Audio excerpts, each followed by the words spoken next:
दोस्तों ये वीडियो बड़ा धैर्य के साथ देखना है आपको, क्योंकि हमारा उद्देश्य किसी की भावनाओं को ठेस पहुंचाना नहीं है। जो सच्चाई है उसको रूबरू करवाना है। समाज में एक प्रचलित बात है कि खाटू श्याम जी, जिनकी वर्तमान में बहुत सारे लोग पूजा करते हैं, उन्होंने अपने शीश का दान किया था। उन्हें शीश का दानी भी कहा जाता है। आज देखते हैं क्या वास्तव में उन्होंने अपना शीश का दान किया था या उनका मस्तक किसी के द्वारा काटा गया था। आइए जानते हैं अपने ही शास्त्रों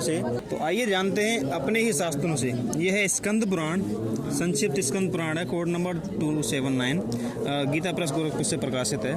यहाँ पेज नंबर चलते हैं 234 पर। यहाँ पर किस प्रकार से ये कथा है ये पढ़ो पहले। महाबली बर्बरीक का वध किस कारण से किया गया वह मैं बतलाती हूँ। पूर्व काल की बात है। मेरू पर्वत के शिखर पर सब देवता एकत्र थे। उस समय भार से पीड़ित हुई यह पृथ्वी वहां गई और सब देवताओं से बोली, आप लोग मेरा भार उतारें। तब ब्रह्मा जी ने भगवान विष्णु से कहा, भगवान आप मेरी प्रार्थना सुने, आप ही पृथ्वी का भार उतारें। इस कार्य में देवता आपका अनुसरण करेंगे। तब भगवान विष्णु ने तथास्तु कहकर ब्रह्मा जी की प्रार्थना स्वीकार कर ली। इस समय सूर्यवर्चा नामक यक्षराज ने अपनी भुजा ऊपर उठाकर कहा, आप लोग मेरे रहते हुए मनुष्य लोक में क्यों जन्म धारण करते हैं? मैं अकेला ही अवतार लेकर पृथ्वी के भारभूत सब दैत्यों का संहार करूंगा। सूर्यवर्चा के ऐसा कहने पर ब्रह्मा जी कुपित होकर बोले, दुर्मते, पृथ्वी का यह महान भार समस्त देवताओं के लिए भी दुस्सह है।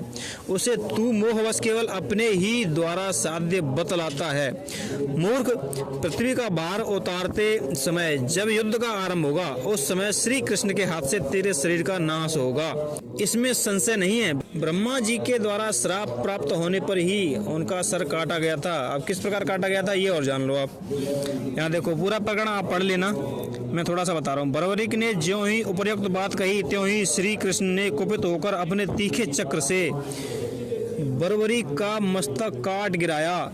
अब आप देख सकते हो इस स्कंद पुराण ने इतना कॉन्सेप्ट क्लियर कर दिया कि ये शीश के दानी जो उपाधि ने मिली हुई है वो सही बात नहीं है। सही बात ये है जो अपने पुराण में लिखी गई है। एक श्राप के कारण उनका मस्तक काटा गया था और कुपित होकर गुस्से में आकर वो काम किया गया था।